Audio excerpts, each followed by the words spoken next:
Iman Kristen itu bukan karangan Bapak Gereja, bukan tafsiran bebas orang-orang Kristen, tidak. Tapi dibuktikan dengan kebenaran firman Tuhan.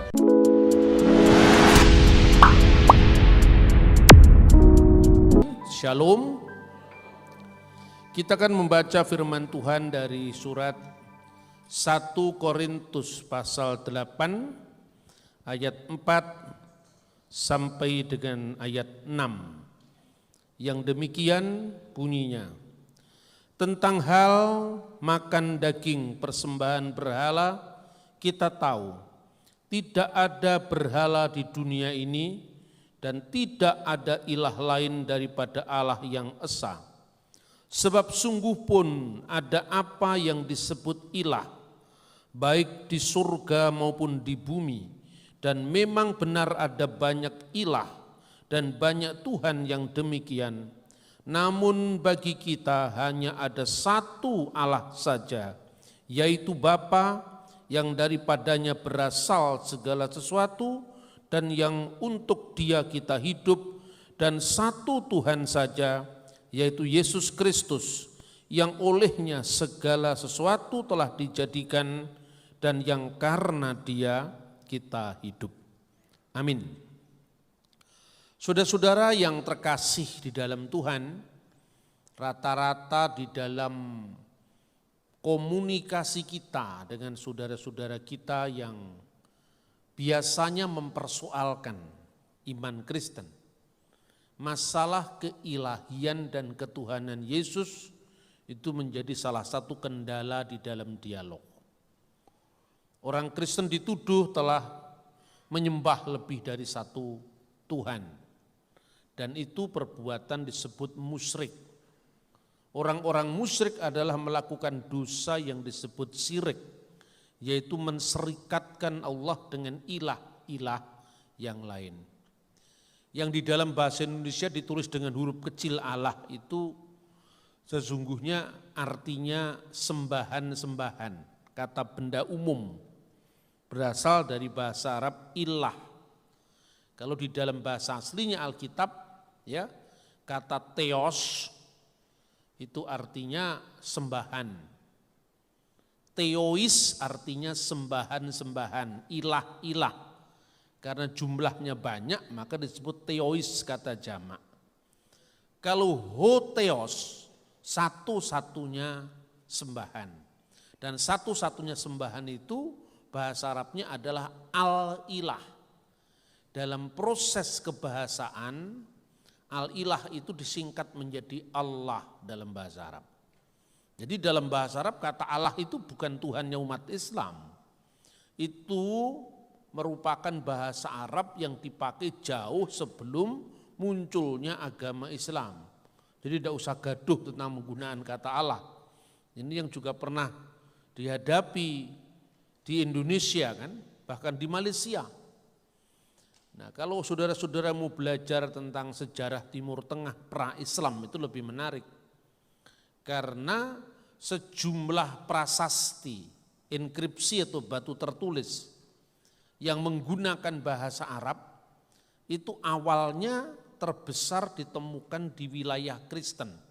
Salah satunya di Syria. Nah, ada banyak prasasti di situ. Pada zaman Yesus bahasa Arab belum ada. Bahasa Arab belum ada tulisannya, yang ada bangsa Arab dan bahasanya tidak sama dengan bahasa Arab sekarang. Makanya pada saat pencurahan Roh Kudus itu, salah satu yang hadir pada saat itu adalah pendatang dari Roma dan orang Arab. Itu disebutkan dalam Kisah Para Rasul pasal 2. Anda mau cari orang Tionghoa, orang Jawa, tidak ada di situ. Yang ada malah orang Arab. Artinya apa?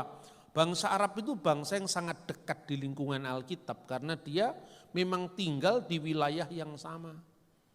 Nah, kemudian pada kira-kira menjelang tahun atau abad keempat itu baru muncul satu prasasti yang berbahasa Arab. Itu pun bahasanya belum hurufnya mirip Arab sekarang. Itu yang dikenal dengan prasasti Umul Jimal pertama. Itu bahasanya masih memakai huruf-huruf mirip dengan huruf Ibrani.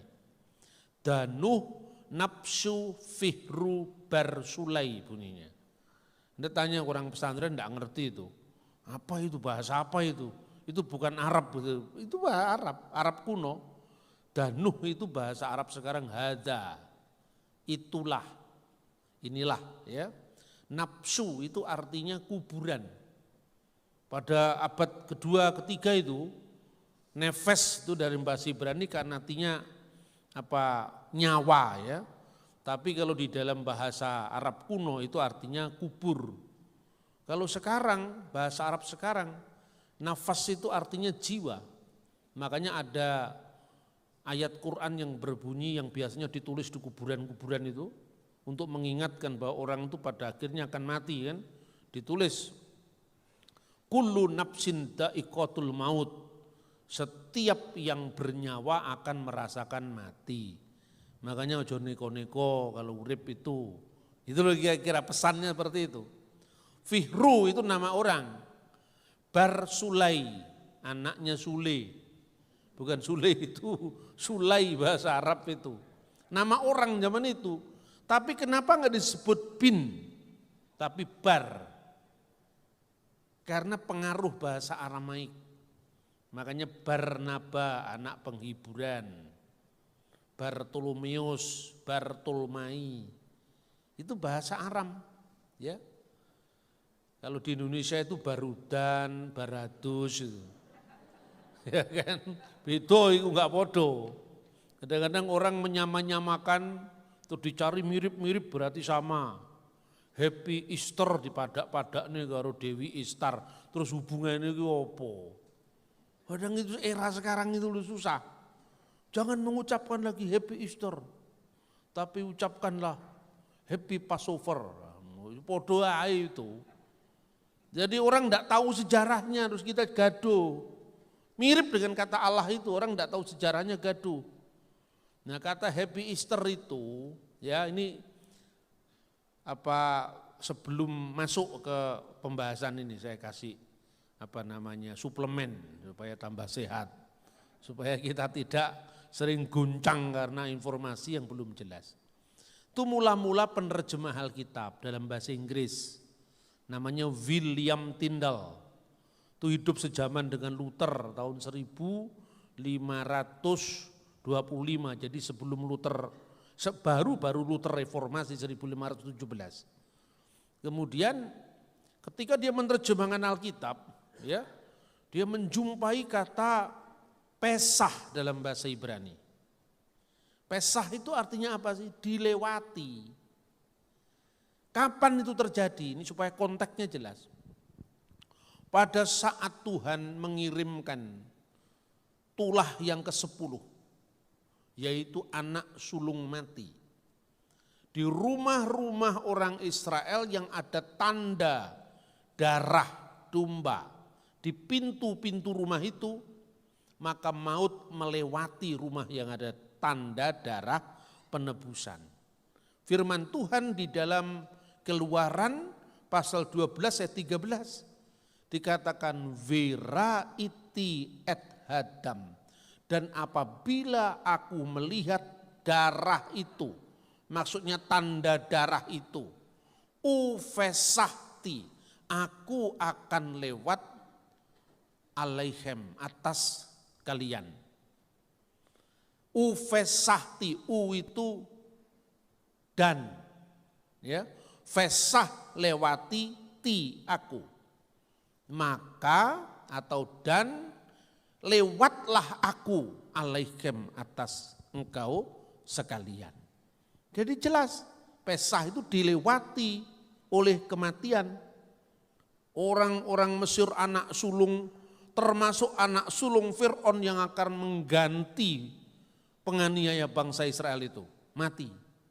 Tapi bangsa Israel selamat karena tanda darah penebusan. Makanya Paskah Kristen itu penggenapan dari Paskah Keluaran Yahudi. Barang siapa percaya kepada anak domba Allah yang menghapus dosa dunia, dia diselamatkan dari kematian.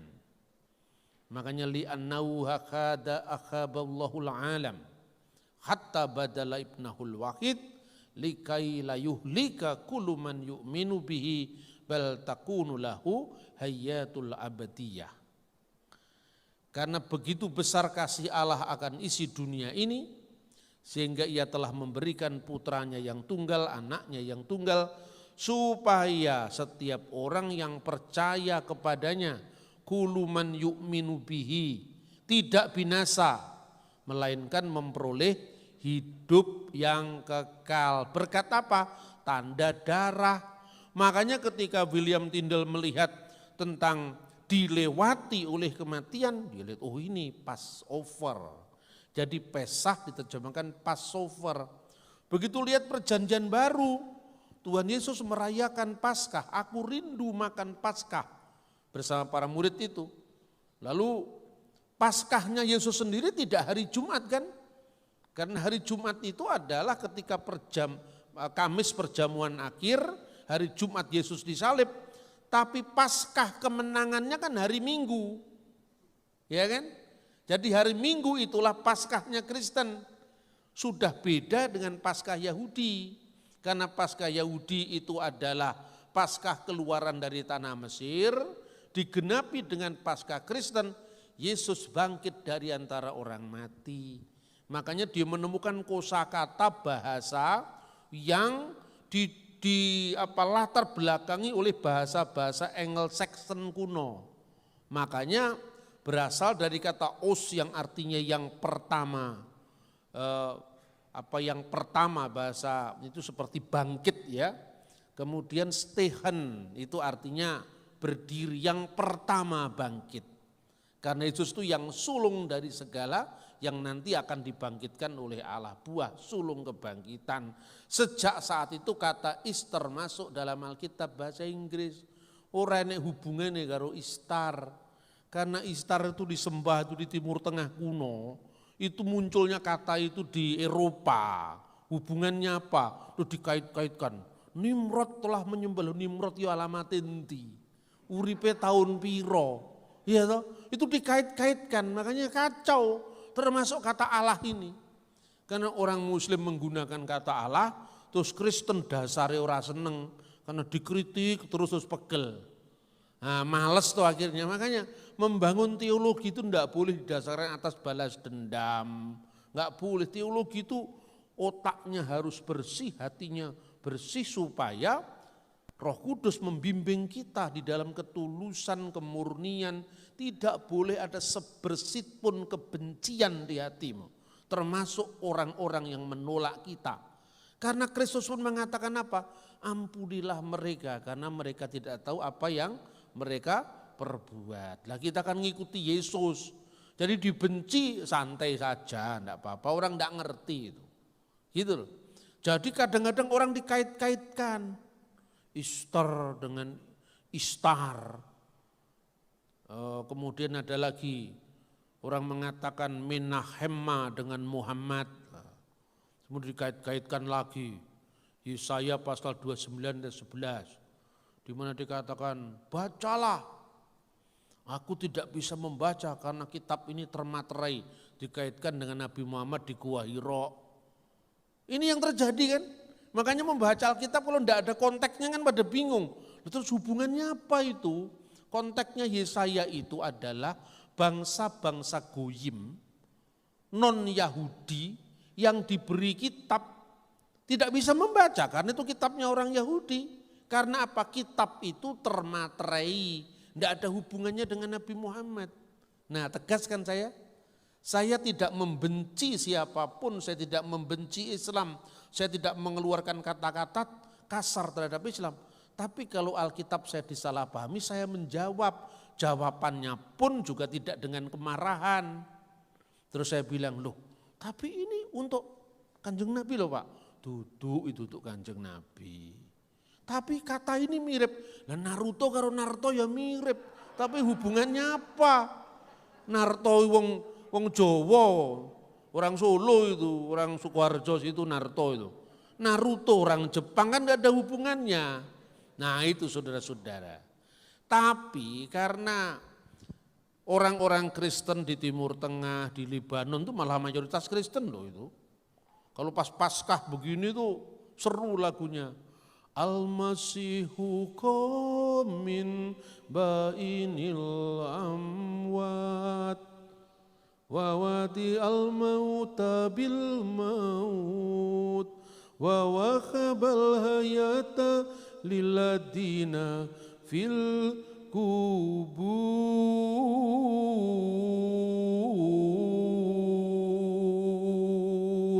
Al-Masihum Hakom, Kristus telah bangkit. Ya benar dia telah bangkit. Ini Alkitab ini, rane hubungannya dengan Al-Quran. Tapi kok ngaji Pak, ya podo aja tuh. Wong Jawa, Solo, Islam, Kristen mau cepat sama saja.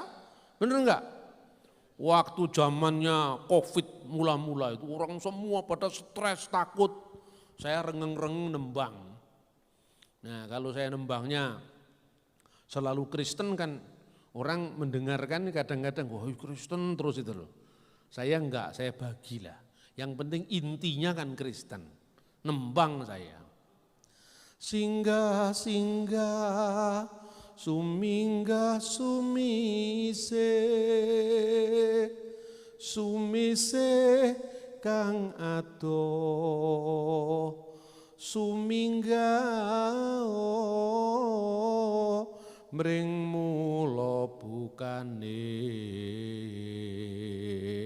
sumisio saka praja mami, sun caraka balik paringe Sang Kristus. Takon lho Pak, kok Kristus wae aku Kristen. Tembangane padha tapi Kristus itu loh. Orang tidak merasa karena saya asing dengan teman-teman saya, terus jagongan. Ya, webinar maksudnya, bukan jagoan langsung karena nggak boleh keluar. Saya sampaikan ini doa saya di kala pandemi, singgah-singgah suminggah sungise. Semua sakit penyakit itu hilang, kembali ke asalnya sakit itu. Karena sun caroko balik, saya balikkan semuanya dengan Sang Kristus. Kan luar biasa. Ayo coba, sama-sama nembangnya tuh, mijil itu. Satunya Kristen, satunya Islam. Ngaji juga seperti itu. Di Timur Tengah itu kan nadanya orang Timur Tengah. Kalau baca Quran, ya itu biasanya terakhirnya kan Shadaqallahul Azim. Anda lihat ke Libanon, gereja Maronit. Anda lihat ke Mesir, gereja Koptik. Kalau ngaji kitab suci ya sama. Fil badil kanal kalimah wal kalimatu kana indallah wa kana kalimatullah. Hadza kana fil badi indallah. Kullu say'in bihi kana wa bi ghairihi lam yakun say'un mimma kan al-mazdu lillahi daiman. Pada mulanya adalah firman, dan firman itu bersama-sama dengan Allah, dan firman itu adalah Allah. Ia sejak semula bersama-sama dengan Allah. Segala sesuatu dijadikan oleh dia, dan tanpa dia tidak ada suatu pun yang jadi dari segala yang telah dijadikan. Segala kemuliaan bagi Allah senantiasa. Amin. Coba nadanya kan mirip. Shadaqallahul Adzim. Kalau baca Mazmur diakhiri haleluya. Min mazamir, dari Mazmur. Liyabina Dawudin Nabi wa Maliku Tohir, dari Raja Daud Nabi kita. Barokatuhu alaina amin, berkatnya atas kita amin. Terus dijawab haleluya. Coba bandingkan. Shadaqallahul Adzim. Mirip toh? Ya seperti mijil tadi juga mirip. Ya toh, jangan-jangan kalau orang lu kok mirip-mirip Pak, kok mirip sekali, ya memang podo-podo Arabe, podo-podo Timur Tengah. Ya toh, haleluya, cukup sekali, Aku merasa lain gitu. Kegagalan cinta. Wong nada dipersoalkan. Di Indonesia nada jadi agama. Padahal bukan begitu. Agama, iman itu adalah konsepnya, imannya, teologinya, bukan nadanya. Ya di Indonesia coba kalau qasidah kan pasti Islam. Di Timur Tengah enggak begitu, Paskah begini. Al-Masihukum bil hakikatikum, Al-Masihukum bil hakikatikum. Kristus telah bangkit, sungguh benar dia telah bangkit. Itu budaya saudara-saudara, bukan agama. Di Indonesia kan mudah sekali kan. Kalau orang Kristen nyanyinya mesti dianggap itu Kristen budaya barat, ya kan? Karena budaya itu sama-sama Kristennya. Itu kalau nyanyi orang Tionghoa sama orang Jawa udah beda. Coba lagu-lagu Tionghoa itu. Ya toh? Ku mau cinta Yesus selamanya. Itu dari tirai bambu itu. Nadanya itu. Ku mau cinta Yesus selamanya. Itu model budaya tirai bambu, budaya Cina. Ini orang Jawa kecilannya di Jogja atau di Solo. Ngarang lagu terpengaruh. Yo, ada lagu Katolik di Mada Bakti. Siapa yang sekolah Katolik masih nyanyi lagu itu. Ku mohon ya Tuhan, buka hati hamba, supaya hamba mengidungkan perintahmu. Yang nulis lagu itu orang Jogja, biasa nyanyi sejak kecil. Gundul, gundul pacul, gembelengan. Bener apa enggak? Ku mohon ya Tuhan. Lo itu nada itu netral, tapi isinya yang tidak netral. Kalau ngaji apa dulu isinya? Bener enggak saudara-saudara? Nah begitu juga bahasa. Jadi nada, budaya, bahasa itu netral. Kalau Anda pergi ke Bethlehem, Natalan ya, itu saya perhatikan kadang-kadang kalau saya pas Natalan itu sebelum pandemi itu, saya Natal itu ikut ibadah di gereja Nativity. Nah kita sudah yang ngantri duluan, makanya jam 4 sudah dekat dengan gereja Nativity itu, sampai kita lihat. Itu jamaat saya, artinya pesertanya bisa masuk ke gedung, saya ketinggalan baru sebentar ditutup. Jadi yang dari dalam itu, Pak, halo Pak, katanya, waduh hebat kamu ya. Yang kemudian menjadi yang terdahulu tertinggal di sini, saya ngafi di dekat itu. Tapi benar saya amati, orang itu kan datang dari berbagai negara. Nyanyi lagu kalau Arab mesti minor.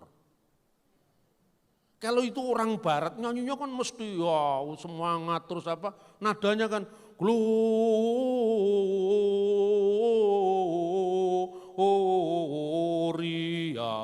in excelsis Deo.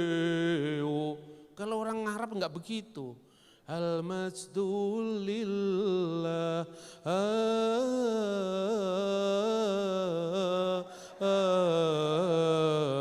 Al-Majdulillah. Gloria in excelsis itu al-masdulillahi fil ali wa alal arti salam wa bin nasil masarot. Itu ayat Alkitab. Saya kasih ceramah di salah satu lembaga Islam. Udah lama itu. Di IAIN Sunan Kalijogo, di IAIN Ciputat. Nah, suatu saat saya diundang ke Fakultas Usuluddin.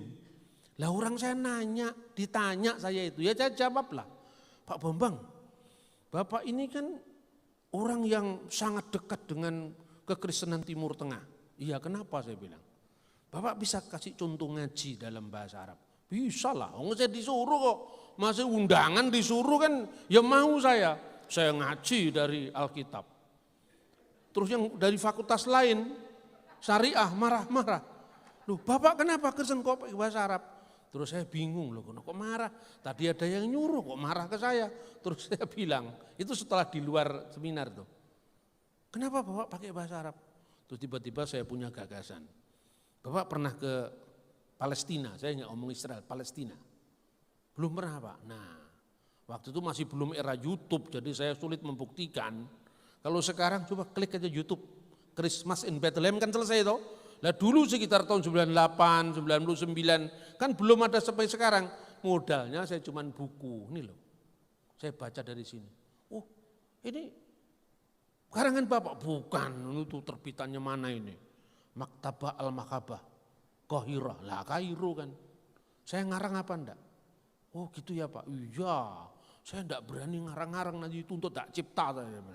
Ini bukan hak saya.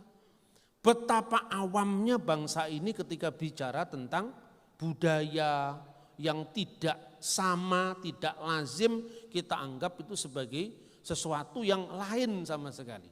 Begitu muncul grup musik debu, nah sekarang justru malah lagu-lagu Arab diinggriskan. Lalu saya bilang, lah itu kan lagu-lagu Arab mulai diinggriskan. Alhamdulillah, praise be to Allah. Sekarang kan itu kan. Sekarang, lu terus salah apa kalau aku nyanyi, saya enggak ngarang-ngarang tapi sekedar mencontoh yang ada di Timur Tengah.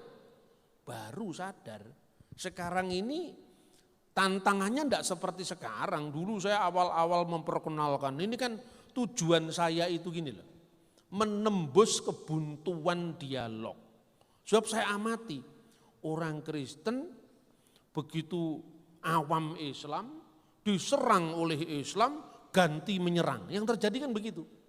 Karena dia tidak punya senjata, baru ada orang masuk Kristen. Ah, dijok-jok nih, ayo serangan gitu. Jago kui kan gitu kan. Akhirnya apa? Dihadapi dengan cara yang sama. Kegaduhan ini tidak akan selesai kalau caranya balas-membalas seperti ini. Harus diselesaikan dalam tempo yang singkat-singkatnya dengan ilmu pengetahuan. Ilmu pengetahuan pun harus aman. Nah, kembali kepada soal apa yang kita bahas ini. Lalu bagaimana kita menjawab ketuhanan Yesus? Saya jawaban saya juga santai-santai aja. Terus yang kamu masalahkan apa? Kalau orang Kristen percaya sama Yesus ya sudah pasti toh. Lah kalau Islam kan agama terakhir Pak. Ya agama terakhir lek sing wong sing percaya. Sing ora percaya kan ya tutu. Loh ini wahyu terakhir loh Pak. Lah wahyu terakhir Nabi Muhammad itu sedone tahun piro? 632 Masehi. Joseph Smith lebih baru. Coba lihat itu. Umatnya dinamakan umat zaman akhir itu Joseph Smith. Jadi wahyu terakhir kitab Mormon, the Book of Mormon. Lah ini kan lebih terakhir dari Islam. Loh orang kan gak marah sama saya. Mana ada tindak pidana penodaan agama? Saya cerita ketika kamu mengklaim akhir, iki enek sing luwih akhir. Karena Mormon abad 19. Jadi salam agama terakhir Mormon Nabi Joseph Smith. Nabinya katanya orang Malang Bois itu. Tulanannya jin ya kan. Ganteng nabinya. Ya toh? Ini soal ukuran. Ukurannya beda. Ketika orang memahami agama lain dari perspektifnya. Kalau tidak salah paham, pahamnya salah. Contohnya ya, contohnya ini saya beri contoh timbal balik. Contoh dari Islam yang menyalahpahami Kristen, nanti juga saya kasih contoh Kristen yang menyalahpahami Islam. Supaya fair. Nah gini, kita mengucapkan Natal tidak boleh, kita Natalan tidak boleh. Lah kenapa tidak boleh? Itu soal akidah lho Pak katanya. Iya wis seru aku. Kowe duwe akidah. Wong Kristen ya duwe teologi, orang Hindu ya punya Brahman Widya. Iki negarane bersama Mas. Ndak bisa kamu memaksakan pendapatmu untuk orang lain. Kan gitu kan?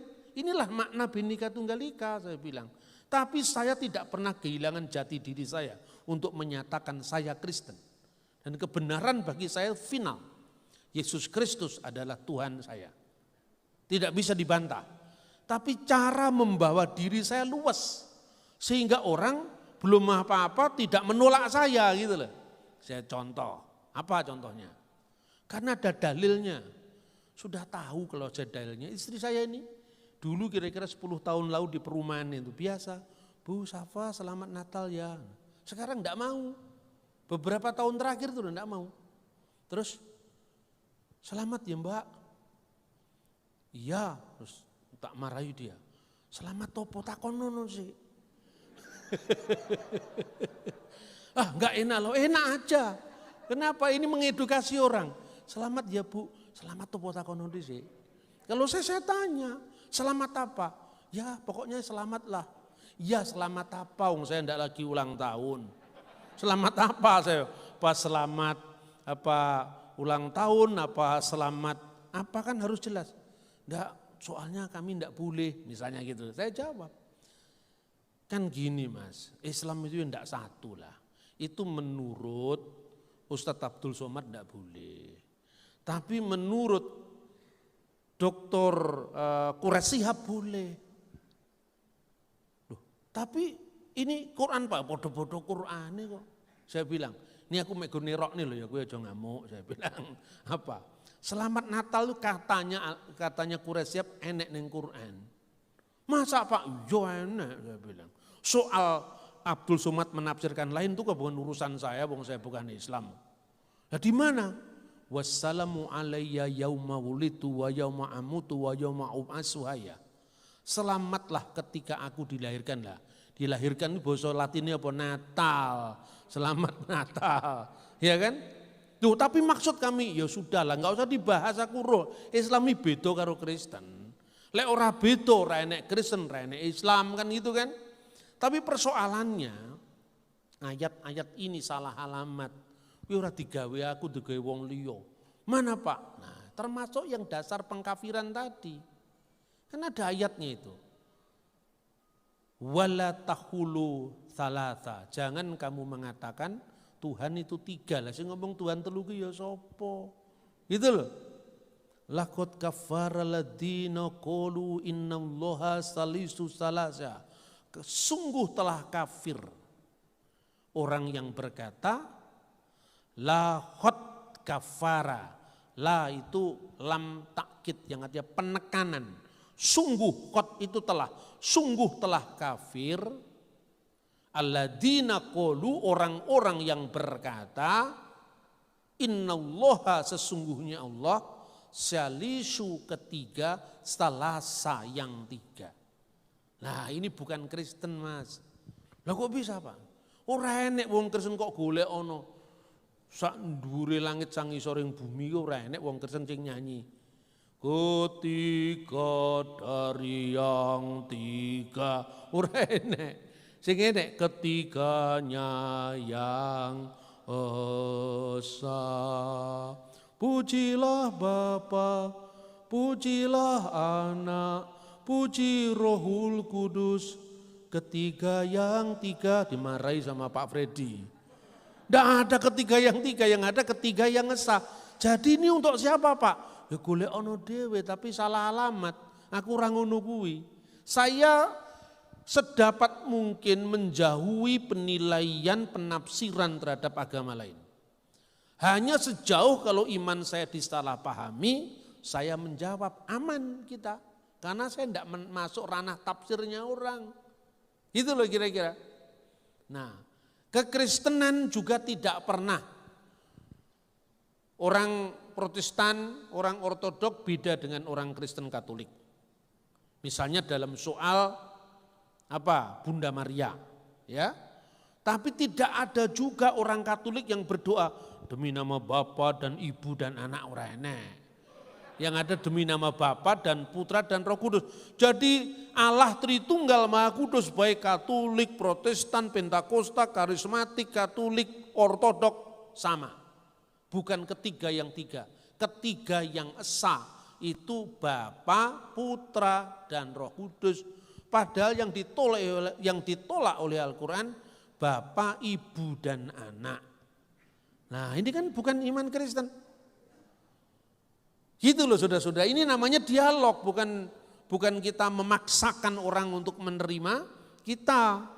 Nah sebaliknya juga, orang Kristen juga tidak boleh kemudian mengeluarkan kata-kata verbal yang mendiskreditkan Islam. Yang ngono ya ngono ning ojo ngono gitu loh. Saya pernah ditanya, ini pertanyaan yang sebetulnya menjebak. Saya diundang di sebuah lingkungan pemuda-pemuda Muslim, dan saya ditanya, Pak Bambang, Anda kan percaya Yohanes 14 ayat 6?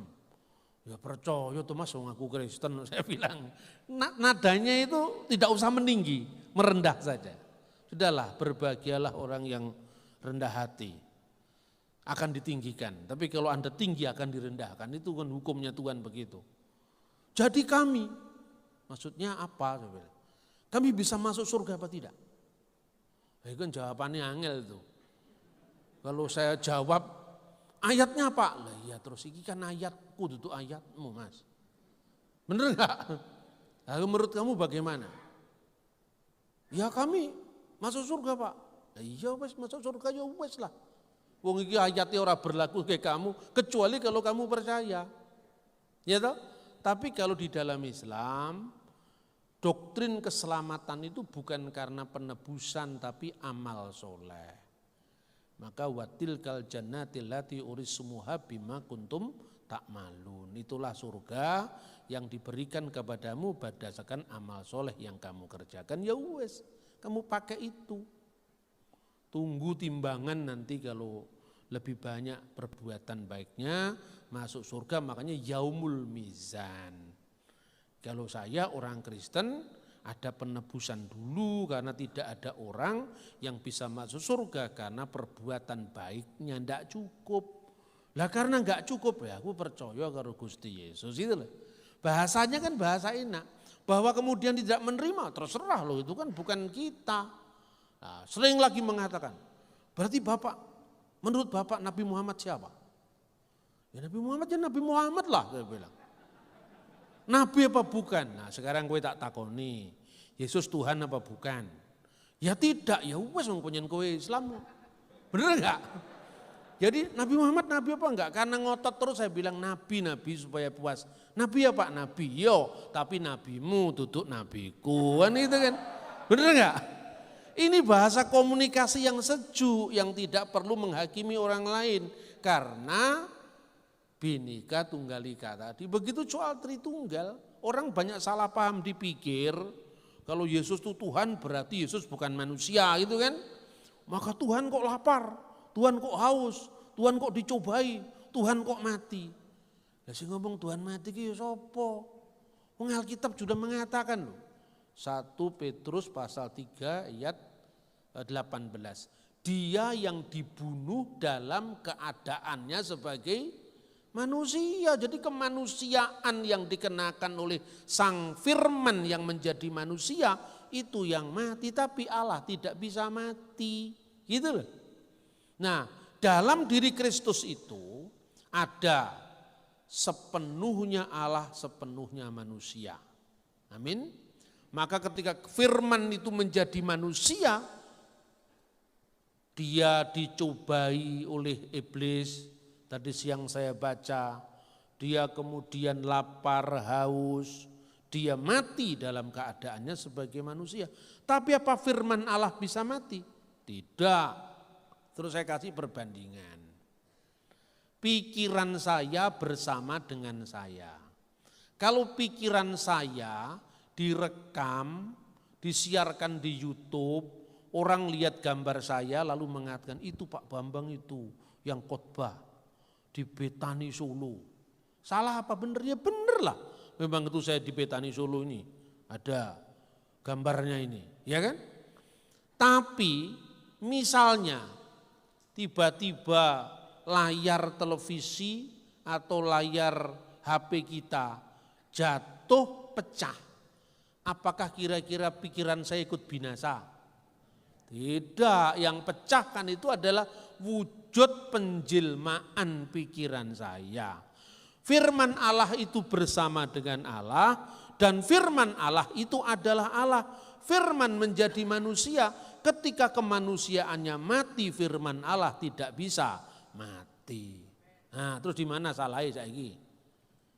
Oh ya gitu ya Pak, iya mulakno Joko susu. Joko susu terus nuduh-nuduh wong. Sakjane umpamane kok haram-haramnya kok ora apa-apa lho Mas. Enggak apa-apa, ora kowe ikhlas. Kok kafir-kafirnya aku ya ikhlas. Wong kafir kanggoku kaum berpikir. Nah itu kafir. Kita ini mikir dulu baru kita bicara. Nah terus kemudian berikut. Setiap agama itu sekaligus beriman sekaligus kafir saya bilang. Lah kok bisa Pak? Nah, kowe percaya enggak karo Siddhartha Gautama?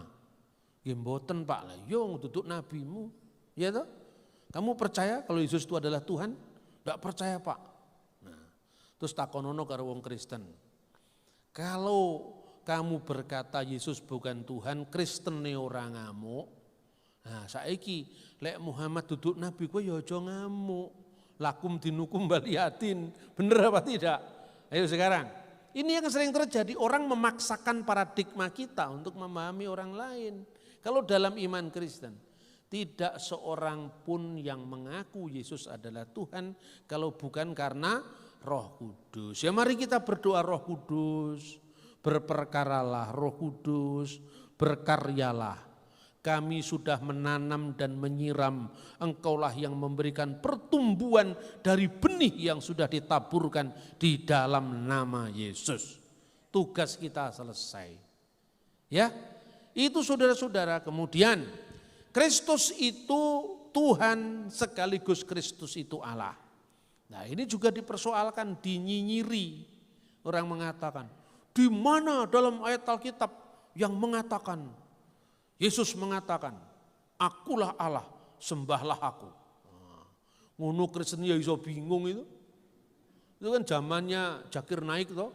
Orang pada bingung yang Kristen. Wah, ternyata memang tidak ada. Loh yang namanya statement itu kan tidak harus seragam toh. Saya ini, istri saya di depan ini Bu Safa. Ya kan? Setiap hari orang sudah tahu kalau itu istrinya Pak Bambang. Apakah saya harus mengatakan, hai Safa, akulah suamimu, bikinkan kopi untukku. Oh edan nih, orang sudah tahu kalau itu istri saya kok, iya toh? Loh kok masa sevulgar itu, benar nggak? Atau dia ngomong ke saya, wahai Bambang, engkaulah suamiku, peluklah aku. Wis ra usah tak peluk wis setiap hari, ra usah dadak omong-omongan, karena suami istri. Begitu juga Yesus sama gerejanya seperti pengantin laki-laki dengan pengantin perempuan. Wis podo-podo ruwe kan gitu kan. Nggak usah mengatakan akulah Allah, sembahlah aku. Itu satu. Yang kedua, coba Yohanes pasal 20 ayat 28. Ketika Yohanes pasal 20 ayat 28. Ketika Thomas melihat bukti kebangkitan Yesus ini yang disalibkan itu. Bekas pakunya masih ada. Thomas menjawab, ya Tuhanku dan Allahku. Jadi Yesus itu Tuhan, Yesus itu Allah. Menyanyi lagunya Pak Niku. Yesus Tuhan dan Allah kami, Engkau layak menerima pujian, hormat dan kuasa dan seterusnya. Berarti Yesus pertama Tuhan dan dia Allah. Pertanyaannya, apakah Yesus menolak disebut Tuhan dan Allah? Tidaklah, ini buktinya. Kan tidak harus sesuai dengan rumusannya Pak Zakir Naik. Akulah Allah, sembahlah aku. Hai Safa, akulah suamimu. Bikinkan kopi, ingat itu. Kan tidak harus begitu saudara-saudara. Jadi baca kitab suci itu lihat konteks, suasananya seperti apa, dibicarakan itu siapa dengan siapa, ya budayanya seperti apa, ya enggak cocok bagi orang Yahudi. Jangankan kok mengatakan Allah. Semua orang tahu ketika misalnya ada ungkapan Shema Yisrael, tertulis Yehuwa Elohenu, Yehuwa Echad. Enggak boleh dibaca kata Yehuwa itu, enggak boleh. Makanya dibaca Shema Yisrael,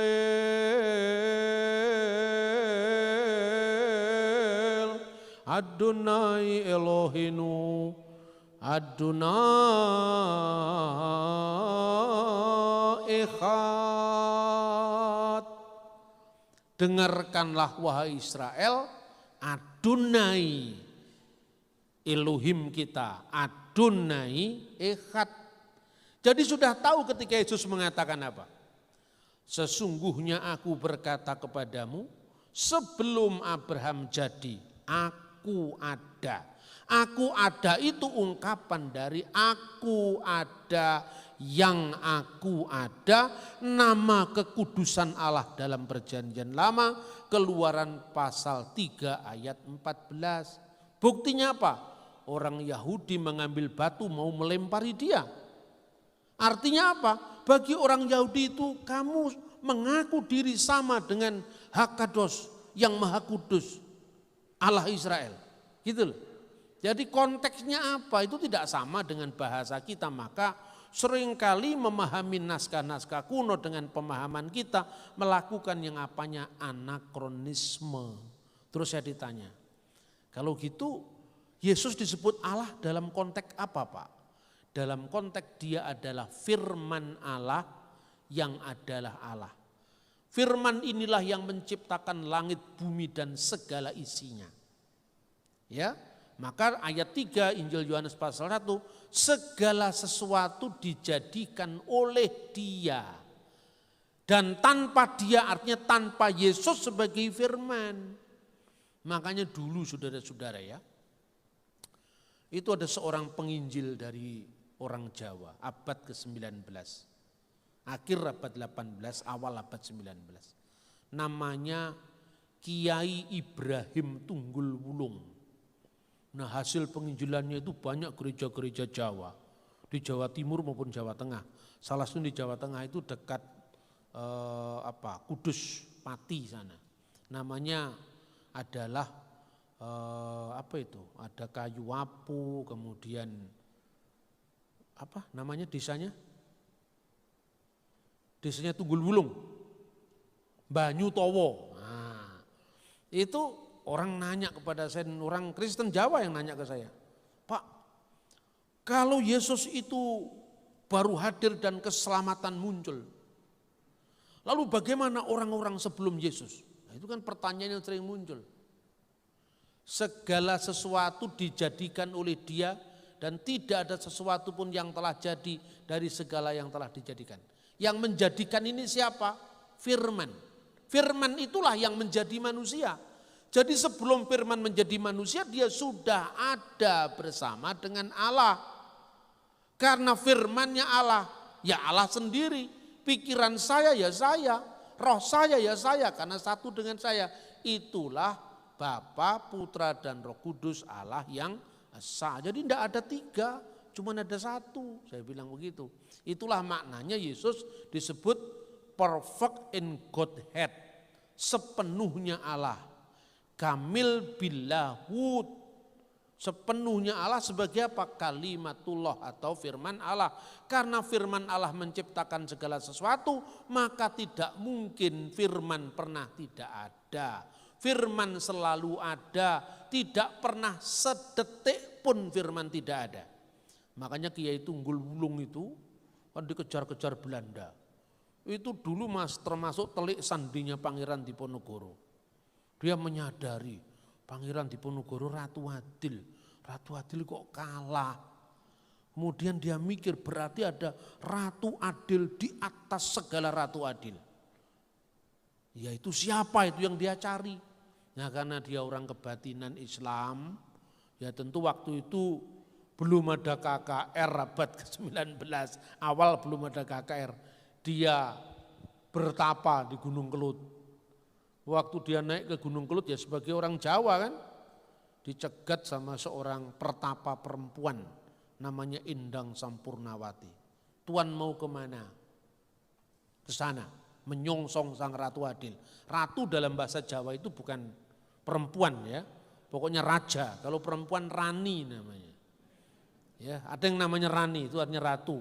Ratu perempuan, ratu bahasa Indonesia itu bahasa Jawanya rani. Kalau ratu itu artinya raja. Anda tidak boleh naik ke tempat ini karena wilayah saya. Kecuali Anda bisa mengartikan ilmu saya. Terus dua-duanya itu bertukar, bertanding ilmu. Sama-sama bukan Kristen. Apa itu? Satunya mengatakan, woh kemiri tiba saiki nanging iso dipanen dek wingi. Siapa katanya? Oh, sebelum saya menjawab pertanyaanmu, jawab pertanyaan saya. Ratu adil rawuh mertamu, tamu mbagekake sing ditamoni sebiting tanpa sangu. Siapa katanya? Wah, dari Ratu Adil datang bertamu. Anehnya, tamu tadi yang menyilakan tuan rumah. Tapi tuan rumah tidak kenal kalau itu sesungguhnya tamunya itu tuan rumah yang sebenarnya. Karena apa? Sebiting tanpa sangu, tak sepeser pun dia memiliki apa-apa. Tidak dikenal. Kedua-duanya menjawab Yesus Kristus. Isa, sang Ratu Adil. Dijabarkan satu-satu. Dia datang pada milik kepunyaannya. Tapi milik kepunyaannya itu tidak mengenal dia. Karena dia datang dalam kepapaan kemiskinan. Bukan datang sebagai raja dunia. Hebat kan? Siapa coba yang ngajari kiai sama pertapa ini? Roh Kudus langsung. Jadi Roh Kudus saya bayangkan. Kalau kita tidak mau mengabarkan kabar baik, Roh Kudus jengkel wis ngalih-ngalih, tak lakoni dhewe. Ya toh, sudah ditebus, males-malesan tidak mau melangkah untuk imannya, gitu kira-kira. Terus satunya, ini yang menjawab pertanyaan. Sebelum Yesus lalu bagaimana keselamatan orang-orang sebelum dia? Woh kemiri ibarat buah kemiri jatuhnya hari ini, tapi bisa dipanen kemarin. Yaitu Yesus juga. Karena apa? Memang jatuhnya buah itu pada hari ini, tapi bisa dipanen kemarin. Karena sebagai firman Allah yang menciptakan segala sesuatu, dia sudah ada sebelum kehadirannya di dunia. Maka Abraham, Ishak, Yakub itu menunggu seperti tadi pagi saya ceritakan. Olehmu semua kaum di muka bumi akan mendapatkan berkat. Itu janji kedatangan Mesias. Abraham memegang janji itu, Ishak, Yakub, seluruh Israel memegang janji itu. Sampai sang Mesias sendiri datang dan dia berkata, Abraham melihat hariku dan ia telah bersuka cita karena ia telah melihatnya. Ini misteri bukan filmnya Mak Lampir. Artinya misterion, ya, karya Allah yang tidak kasat mata namun ada. Dengan kuasa dari Sang Kristus yang adalah Raja segala raja, firman itu, maka Tunggul Wulung membabat hutan dijadikan kampung-kampung Kristen waktu itu. Belandanya salah paham, dipikir Kiai Tunggul Wulung mengajarkan sinkretisme. Karena apa? Budayanya beda. Lah waktu itu orang Jawa abad 19-18 itu kalau dikasih ngomong saklek itu enggak ngerti. Justru simbol. Nah simbolnya apa? Mau perjamuan suci, perjamuan kudus. Jemaatnya disuruh bikin kupat. Nah itu simbol. Kenapa kupat Kiai? Kupat kuwi tegese ngaku lepat. Ngaku salah, maka kamu tidak layak menerima tubuh dan darah Kristus sebelum kamu berdamai dengan saudaramu. Orang ngerti, semua orang ngerti karena itu simbol budaya. Nah ketika membabat hutan itu alas gong liwang-liwung, jalmo moro jalmo mati. Itu nggak bisa diterjemahkan dalam bahasa Inggris. Pokoknya ngertilah, orang di situ mati, sudah. Karena jahatnya demit-demit di situ. Kiai Tunggul Wulung itu memiliki apa? Doa dalam bentuk tembang. Karena zaman itu orang tidak bisa nyanyi lagu seperti lagu Belanda. Orang nembang, makanya orang Jawa itu kalau nyanyi lagu-lagu do re mi fa sol abad itu, kalau sekarang sudah lancar semua, zamannya sudah berubah. Waktu itu orang Jawa nyanyi lagu do re mi fa sol itu fales. Percaya enggak? Terus kemudian disuruh nyanyi dengan nada barat. Allahmu asih asung putranyo, Allahmu asih asih mring wong. Mulane sun ngidung. Iki lagu Jawa apa lagu apa itu? Ya toh, ini kan lagu nadanya Eropa, tapi bahasanya Jawa. Lah itu mirip kalau bahasa Jawa diterjemahkan, tembang Jawa diterjemahkan bahasa Inggris. Kira-kira orang Inggris kan bingung.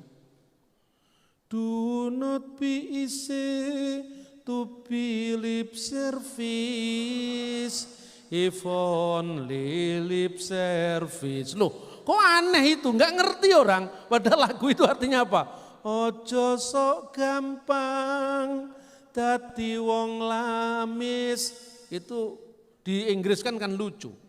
Nah makanya gereja itu di mana dia berkembang ya sesuai dengan konteks.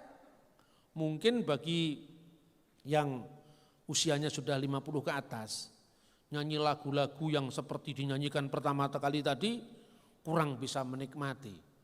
Tapi mundurkan egomu, zamanmu sudah habis, sekarang zaman anak-anak muda, ya kan?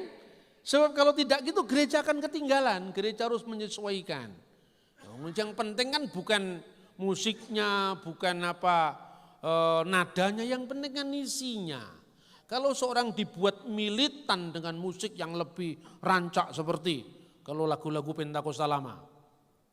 Tuhan Yesus tidak berubah, tidak berubah, tidak berubah. Zamannya Pak Niko jadi ngepop, bener nggak? Mulai ngepop, ya tren itu. Mulai ngepop itu lagu apa ya misalnya ya? Siapakah aku ini Tuhan, Pak Niko, jelas itu. Ya, tapi lagu itu menunjukkan apa? Komitmen kita. Ya kan? Begitu juga di dalam konteks zaman, ruang, waktu. Tentu menyesuaikan diri. Kiai Tunggul Wulung zaman itu ya. Kalau orang rengeng-rengeng sore hari belum ada listrik. Bener enggak? Jadi kalau ada sinar rembulan dadari, semua orang pada keluar di situ. Lalu nembang. Nembangnya apa? Ya dijauhkan dari mara bahaya kan itu kan. Itu diambil oleh gereja. Dipakai untuk mengabarkan kabar baik semua orang mengerti. Nah terus orang Jawa kadang-kadang minder dengan setan. Nah itu ada lagunya. Namanya Suluk Pelencung. Nah itu kalau orang Solo mesti ngerti itu. Apuranen sonangetang. Maafkanlah apabila saya menghitung. Minta maaf kepada roh-roh teritorial. Lelembut ing nusa Jawi. Lelembut itu termasuk pati, gelepung, bukan. Lembut itu artinya golongannya jin, setan, priprengan, gandarwo, tetean, ilu-ilu, banaspati, jerangkong, eklek-eklek. Itu termasuk itu. Kang rumeksa ing nagara yang memelihara negara. Ini konsepnya kan jelas salah. Masa setan memelihara negara? Para ratu ning dedemit. Contohnya Nyi Roro Kidul. Itu diubah. Tapi orang Jawa tidak kaget ketika diubah. Karena apa? Nadanya tetap sama tapi isinya berbeda. Terakhir sama Tunggul Wulung disebut Romo Allah, Putro Allah, tetelune tunggal sawiji. Lemah aing kayu angker dadi tawa idi Gusti Yesus selamino. Setannya pada kepelayu semua. Jadi demit orang dulit, setan ora doyan. Mergo wong Kristen sakti mandraguna ora tedas tapak paluning pandhe nanging iso masuk angin. Nah, karena saktinya orang Kristen itu bukan karena sakti karena kita tidak. Tapi ketika Roh Kudus turun atasmu, kuasa Allah akan menaungi engkau. Tapi jangan coba-coba, ya kan? Kadang orang luar ini memang kadang-kadang nyinyir sekali ke Kristen. Praktekan minum racun. Nah untuk apa minum racun? Konteks ayat itu bukan itu, artinya apa? Ketika kita berada di medan pelayanan yang sulit, kuasa Tuhan akan menaungi kita. Maka apapun tidak akan bisa menimpa kita. Tapi bukan praktek karena racun tidak untuk diminum. Ya toh, minumlah kopi. Situasi normal, karena kan situasi perjuangan yang tidak normal. Kadang-kadang ayat diperkosa, ditafsirkan semaunya mereka. Kedua, Yesus adalah Tuhan. Jadi Allah itu yang disembah, Tuhan itu yang punya otoritas, yang punya kuasa. Makanya ketuhanannya diberikan kepada Sang Mesias ketika Sang Mesias menjadi manusia. Segala kuasa baik di surga maupun di bumi telah diberikan kepadaku, karena itu pergilah, jadikanlah semua bangsa muridku, baptiskanlah mereka di dalam nama Bapa dan Putra dan Roh Kudus. Di situ kembali kepada ajaran semula. Jadi iman Kristen itu bukan karangan Bapak Gereja, bukan tafsiran bebas orang-orang Kristen, tidak. Tapi dibuktikan dengan kebenaran firman Tuhan, dihayati, dihidupi, dipertahankan, diperjuangkan dengan gigih sampai darah para martir harus tercurah karena orang Kristen mengandalkan Kristus, bukan mengandalkan kekuatan pribadi. Karena itu ketika Kiai Tunggul Wulung bicara tentang mengusir setan, tetap nama Yesus yang dipakai. Nah, inilah yang menjadi pelajaran kita. Maka jangan orang barat melihat tembangnya, tapi tidak lihat intinya. Kayu aeng lemah sangar dadi towo, ditambahi dengan Romo Allah, Allah Bapa, Putro Allah, putranya anak Allah, Roh Suci Allah, Roh Kudus. Tetelune tunggal sawiji, ketiganya yang esa, melingkupi kita, menjamah kita, memperlengkapi kita, menguatkan kita dengan kuasanya, sehingga tidak ada satupun yang bisa memisahkan kita dari kasih Tuhan Yesus Kristus. Amin.